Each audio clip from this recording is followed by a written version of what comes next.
الحمد لله رب العالمين والعاقبة للمتقين ولا عدوان إلا على الظالمين وأشهد أن لا إله إلا الله وحده لا شريك له ولي الصالحين وأشهد أن محمدا عبده ورسوله وصفيه من خلقه وخليله سيد الأولين والآخرين اللهم صل عليه وعلى آله وصحبه ومن اتبعهم بإحسان إلى يوم الدين أما بعد. Mes chers frères et sœurs, aujourd'hui avec l'aide d'Allah Tabaraka wa Ta'ala, notre thème est le Ramadan et le paradis.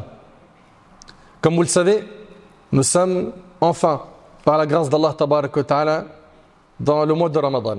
Ce mois dans lequel les portes du paradis sont ouvertes. Le paradis, c'est la vie éternelle. Cette dunya, ce bas monde dans lequel nous vivons, est éphémère. Et chaque personne douée de raison doit faire les bons calculs pour obtenir la vie éternelle. Pour cela, il va s'investir dans cette vie éphémère pour préparer l'autre vie. Mais hélas, nous avons énormément de frères et de sœurs de notre Ummah, pour ne pas généraliser, ils sont nombreux, à tout miser sur cette vie, à croire qu'ils vont vivre ici éternellement et à faire très peu d'efforts concernant l'autre demeure. Allah Tabaraka wa Ta'ala il dit Ya qawmi innama hadhihi al-hayatu ad-dunya mata' wa inna al-akhirata hiya darul qarar. Ô mon peuple, la vie de ce bas monde n'est qu'une jouissance éphémère, alors que l'au-delà est la demeure d'établissement permanent. Subhanallah. Allah Tabaraka wa Ta'ala il dit وَلِمَنْ خَافَ مَقَامَ رَبِّهِ جَنَّتَانِ. Et pour celui qui aura craint de comparaître devant son Seigneur, il y aura deux jardins. Il obtiendra un jardin pour avoir délaissé les interdits et un autre pour avoir observé les commandements. Il aura deux récompenses. Mais cette récompense, elle sera attribuée à qui? Et celui qui aura craint de comparaître devant son Seigneur. Cette récompense, Allah la donnera à celui qui l'aura craint, à celui qui aura fait preuve de piété. Mes chers frères, mes chères sœurs, parler du paradis, ça motive et ça réjouit le cœur. Ça rebooste. Et subhanallah, avant d'entrer au paradis, il va y avoir un appel qui est subhanallah impressionnant. Selon Abu Saïd et Abu Huraira radiyallahu anhuma, le prophète sallallahu alayhi wa sallam a dit quand les gens du paradis entrent au paradis, un crieur lance un appel. Il y a un appel qui est lancé avant même qu'ils entrent au paradis. Et ils vont entendre 4 annonces. 1. Il vous appartient désormais de vivre et de ne jamais plus mourir. Subhanallah. C'est l'éternité. Il vous appartient désormais d'être en bonne santé et de ne plus tomber malade. C'est terminé la maladie. Combien on en a eu dans notre entourage, des gens qu'on connaît, qui ont été touchés par des handicaps assez importants, des maladies incurables, des graves maladies. Au paradis, il n'y a plus de maladies, c'est terminé. Il vous appartient désormais d'être jeune et de ne jamais plus vieillir. Tu auras tout le temps la santé, tu seras jeune et tu seras beau. Ça, c'est le 3e appel. Ici, il s'agit du 3e appel. Et pour finir, il vous appartient désormais de jouir et de n'être jamais plus misérable. Et c'est rapporté par Muslim. C'est terminé d'avoir des moments d'ennui, de dispute, des moments où j'ai plus le moral, des moments où je me sens mal, je me sens pas bien, où certains, ils vont commencer à penser à leurs soucis et ils vont fondre en larmes. C'est fini. Tu seras au paradis pour l'éternité que pour jouir. Et subhanallah, on va le voir dans peu de temps, qu'Allah Tabaraka wa Ta'ala nous informe qu'au paradis, on ne se lassera pas. Vous pouvez aller dans les plus beaux endroits du monde et réserver les plus grandes formules, les meilleures formules dans les hôtels, les plus luxueux, pension complète, vue sur la mer, etc., la piscine privée, etc. Tout ça, à un moment donné, tu vas t'ennuyer. Au paradis, tu t'ennuieras jamais. Jamais. Subhanallah. Allah Tabaraka wa Ta'ala il nous dit que ils diront qui? Les gens du paradis وَقَالُوا الْحَمْدُ لِلَّهِ الَّذِي أَذْهَبَ عَنَّا الْحَزَنَ إِنَّ رَبَّنَا لَغَفُورٌ شَكُورٌ الَّذِي أَحَلَّنَا دَارَ الْمُقَامَةِ مِنْ فَضْلِهِ لَا يَمَسُّنَا فِيهَا نَصَبٌ وَلَا يَمَسُّنَا فِيهَا لُغُوبٌ. Ils diront louange à Allah qui a écarté de nous toute angoisse. Ça y est, il les a soulagés ici-bas et dans l'au-delà de toute tristesse et de toute angoisse qu'ils redoutaient. C'est bon, le jour du jugement, ils ont eu leur livre de la main droite et ça y est, ça a été pour eux un passage rapide sur le pont du Sirat, c'est le paradis. Ils diront louange à Allah qui a écarté de nous toute angoisse. Est-ce qu'on sera de cela? Est-ce qu'on s'est donné les moyens pour avoir le paradis? Notre Seigneur pardonne et il est reconnaissant. C'est lui qui nous a installés par sa grâce dans la demeure éternelle où nous ne connaîtrons ni fatigue ni lassitude. Vous voyez, c'est dans le Coran. Il n'y a plus de lassitude. Tu ne te lasseras jamais au paradis. Tu vas me dire, mais comment? J'arrive pas à imaginer. Mais tu ne peux pas l'imaginer. Parce qu'Allah, tabaraka wa ta'ala, dans le hadith rapporté par Bukhari Muslim, il a dit, j'ai préparé pour mes pieux serviteurs ce que nul œil n'a vu, nul oreille n'a entendu et qu'aucun cœur ne peut imaginer. Allah, il nous dit que ce qu'il y a au paradis, tu ne peux pas l'imaginer. Ça dépasse ton imagination. Certains parmi nous ont voyagé dans de très beaux endroits où ils les ont vus sur les photos de leurs amis qui sont partis sur des super belles plages, de très belles îles, etc. Tout ça, ça vaut rien à côté du paradis. Rien. En plus de ça, n'importe quel plaisir sur terre, il n'est pas complet. Tu vas aller dans la meilleure île touristique du monde, tu ne pourras pas sortir quand il fait trop chaud. Ou si tu sors, tu vas rester que très peu de temps, sinon c'est un coup de soleil. Il y a toujours quelque chose qui manque. Ou bien tu peux être touché par quoi? Par les moustiques, parce que là-bas au coucher du soleil, il y a trop de moustiques. Dans cette dunya, il n'y a pas de plaisir complet. Il y a toujours une faille, il y a toujours quelque chose qui manque. Allah tabaraka wa ta'ala, il nous parle du paradis, qui lui n'a pas de défaut, il n'a pas de manque. Allah ta'ala il nous dit Jannati adnin allati wa'ada ar-rahmanu 'ibadahu bil ghaib innahu kana wa'duhu ma'tiya la yasma'una fiha laghwan illa salama wa lahum rizquhum fiha bukratan wa 'ashiyya tilka al-jannatu allati nurithu min 'ibadina man kana taqiyya. Allahu akbar. Allah ta'ala il dit ils entreront dans des jardins d'établissement permanents que le miséricordieux a promis à ses serviteurs qui auront cru sans les avoir vus. Sa promesse se réalisera inéluctablement. Est-ce que vous méditez sur ce verset? La promesse d'Allah aura lieu inéluctablement. Ils n'y entendront, ou au paradis, aucune vaine parole. Il n'y a pas de mauvaise parole, il n'y a pas une parole qui me blesse. C'est terminé, les rancunes, les animosités, ça n'existe plus. Ils n'y entendront aucune vaine parole, mais uniquement de bonnes paroles. Et ils y mangeront matin et soir. Tel est le paradis que nous donnerons en héritage à qui? À ceux de nos serviteurs qui nous auront craint. Le paradis, il est pour les pieux. Et nous sommes dans le mois de Ramadan, où Allah Ta'ala a dit Ya ayyuhalladhina amanu kutiba alaykumus siyam kama kutiba ala alladhina min qablikum la'allakum tattaqun. Ô vous qui avez cru, il vous a été prescrit le jeûne comme il a été prescrit aux communautés qui vous ont précédé, afin que vous atteigniez la piété. Et le prophète sallallahu alayhi wa sallam a dit At-taqwa hahuna wa ashara ila sadrihi. Il a dit la piété elle se trouve ici et il a montré avec son doigt le cœur. Comprenez que le paradis est réservé aux pieux et que la piété se trouve dans le cœur. Donc l'objectif de notre vie doit être de purifier notre cœur tout le temps.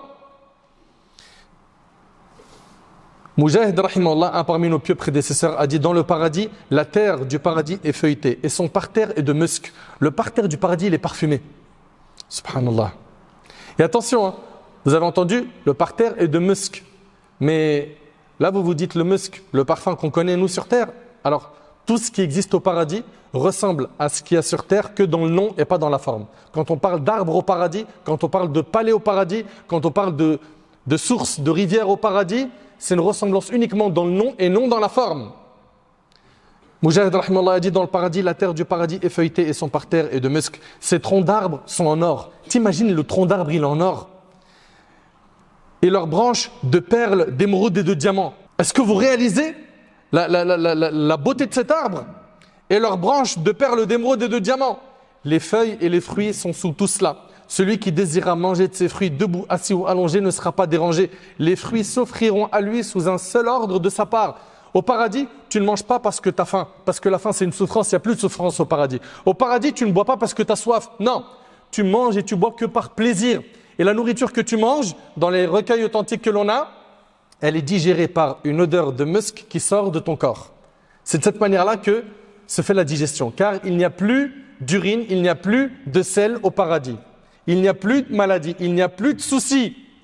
Et subhanallah, le prophète sallam, dans un texte, il nous a enseigné que le dernier à sortir de l'enfer parmi les habitants du paradis, parmi les musulmans, il aura au paradis 50 fois la vie d'un roi sur terre. Ça, c'est pour le dernier à sortir de l'enfer.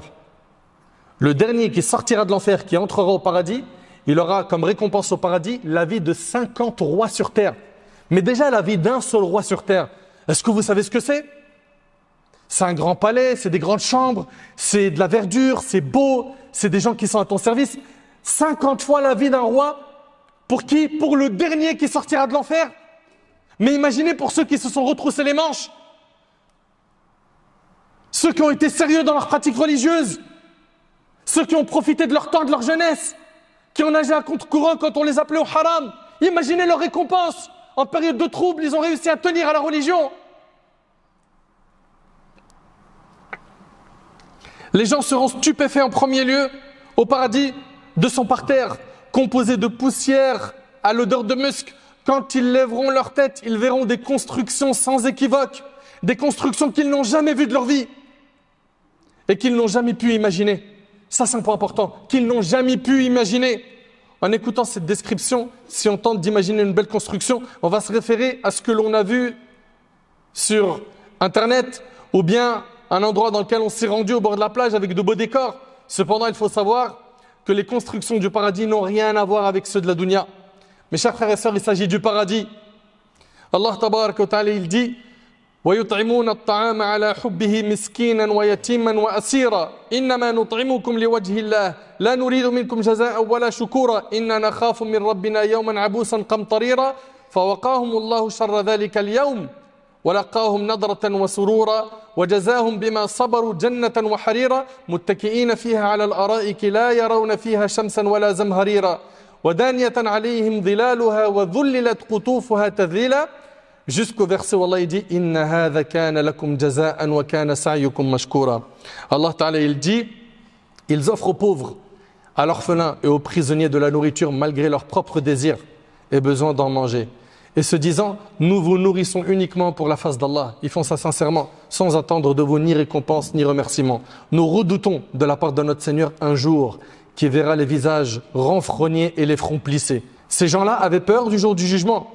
Allah les protégera du mal de ce jour, fera resplendir leur visage et comblera leur cœur de joie en récompense de leur patience. Ils ont patienté face à l'adoration. Ils ont patienté face aux épreuves. Il les fera entrer au paradis et les vêtira de soie. Ils y seront confortablement installés sur des divans somptueux et n'y connaîtront ni soleil ardent ni froid glacial. C'est terminé l'histoire de il faut s'habiller comment? Il fait trop chaud, il fait trop froid. Au paradis, il n'y a pas ça. Tout est agréable, tout est bon. Tout est magnifique. Il n'y a pas de faille. Les ombrages du paradis les couvriront de près et ses fruits seront toujours à portée de main. Subhanallah.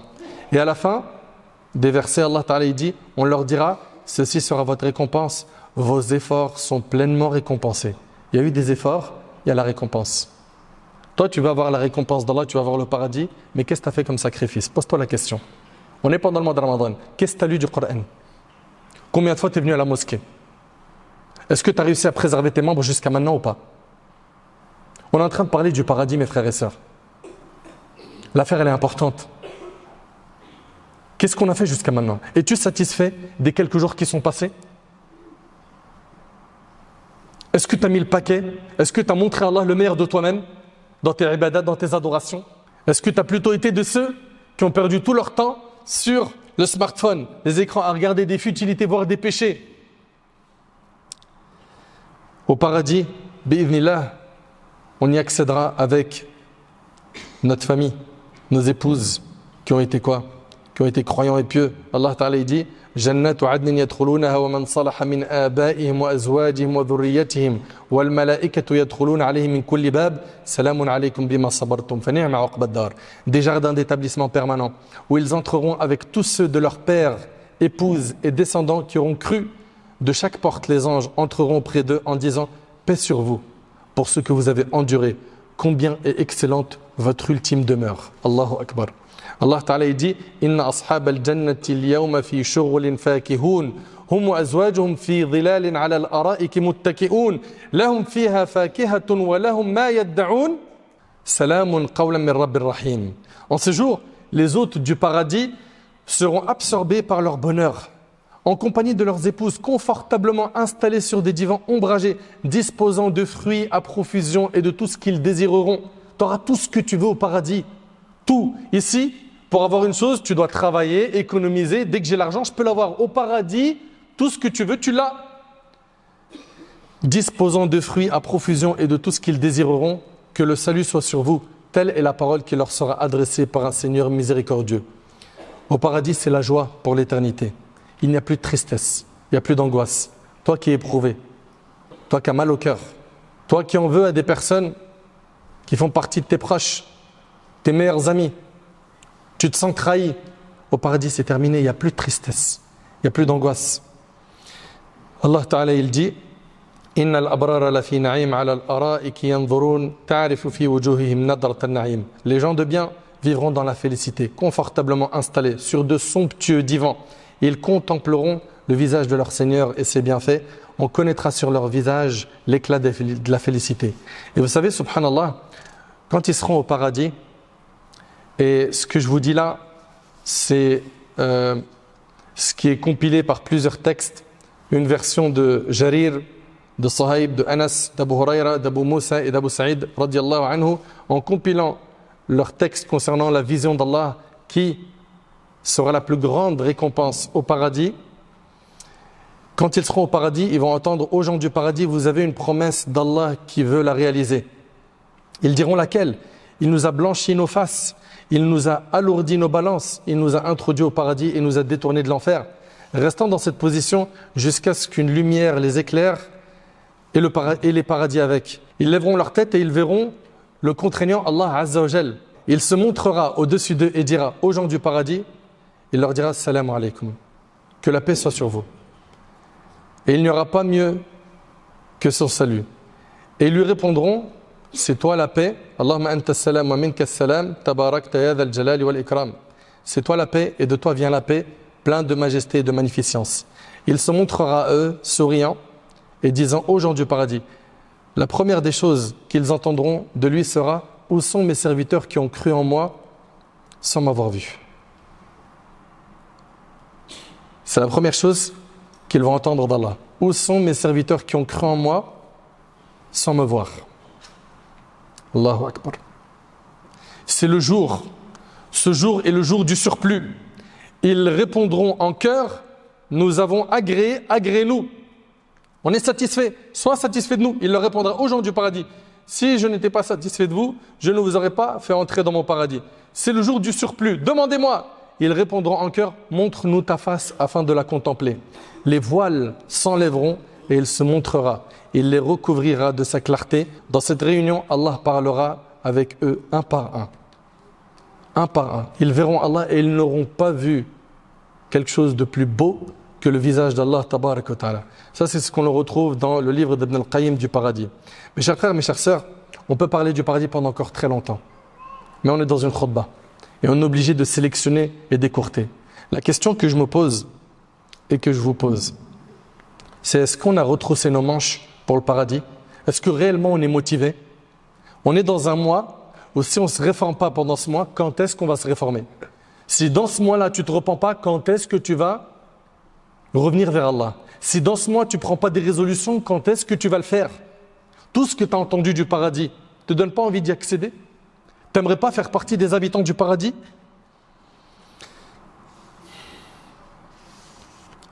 Le jour du jugement, certains verront le fruit de leur insouciance, de leur détournement de la religion. Il leur sera dit goûtez donc au châtiment pour avoir négligé la rencontre de ce jour. Nous vous abandonnerons aujourd'hui en enfer. Goûtez au châtiment éternel pour prix de ce que vous commettiez comme méfait. Est-ce que quelqu'un parmi nous veut entendre ça? Est-ce qu'il y en a un parmi nous qui veut se retrouver à entendre cela? Mes chers frères, mes chères sœurs, ce qui nous est demandé pour le paradis, c'est d'être ambitieux, de se retrousser les manches, de se booster. Ce qui nous est demandé pour le paradis, c'est de se booster. Allah Ta'ala dit وَسَارِعُوا إِلَى مَغْفِرَةٍ مِّن رَبِّكُمْ وَجَنَّةٍ وَجَنَّةٍ عَرْضُهَا السَّمَاوَاتُ وَالْأَرْضُ أُعِدَّتْ لِلْمُتَّقِينَ. Hâtez-vous vers ce qui vous fera mériter le pardon de votre Seigneur et un paradis aussi vaste. aussi vaste que les cieux et la terre préparés pour les pieux.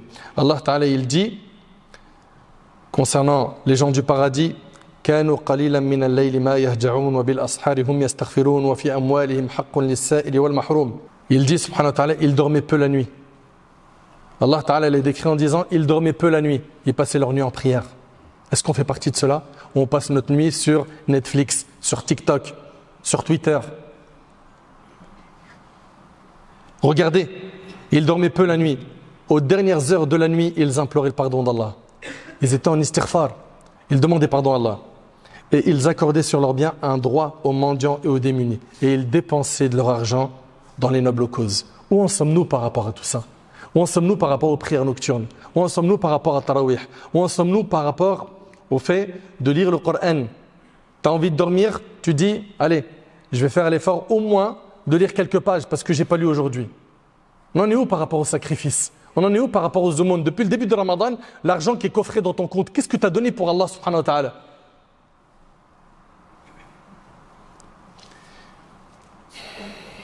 Ce mois-là, c'est le mois du repentir, c'est le mois de l'invocation, c'est le mois des efforts. On va faire plus d'efforts dans les invocations, dans les prières.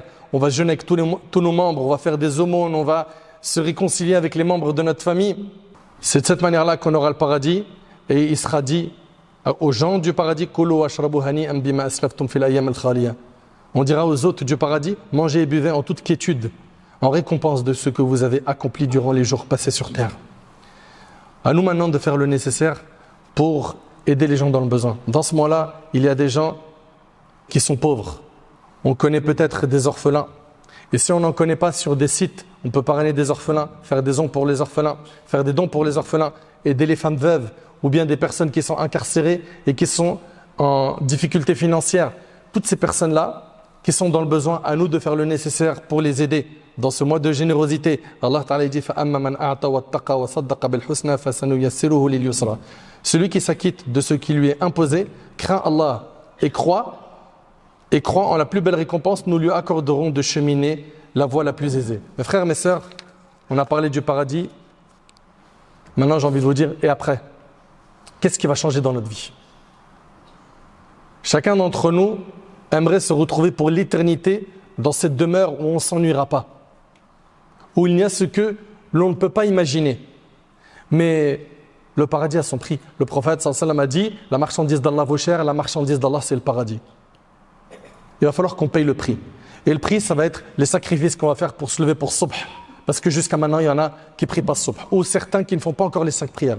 Le prix, ça sera de ne pas faire sortir les prières de leur temps et d'être sérieux dans notre pratique religieuse. Le prix sera, j'ai les moyens, je planifie pour faire mon hajj et je ne fais pas comme certains où je me dis tranquille, il y a le temps. Et puis, je n'ai pas encore fait le tour du monde parce que j'ai envie de prendre des photos un peu partout et à la fin, je ferai le hajj. Le prix, c'est, j'ai l'argent, je donne zakat. Le prix, c'est, salatul rahim doit être maintenu. Les liens de famille doivent être maintenus. Le prix, c'est des efforts que je vais faire pour que le jour du jugement, j'obtienne cette immense récompense. Enfin, j'implore Allah tabarak wa ta'ala de nous faciliter de devenir des pieux. J'implore donc Allah tabarak wa ta'ala de nous accorder la piété. J'implore Allah subhanahu wa ta'ala de faire de nous des gens qui écoutent et qui mettent en pratique. J'implore Allah subhanahu wa ta'ala de nous affranchir du feu de l'enfer pendant ce mois. J'implore Allah tabarak wa ta'ala de nous accorder le jour du jugement notre livre de la main droite et de nous faciliter le passage sur le pont du Sirat. J'implore Allah tabarak wa ta'ala de nous pardonner nos manquements.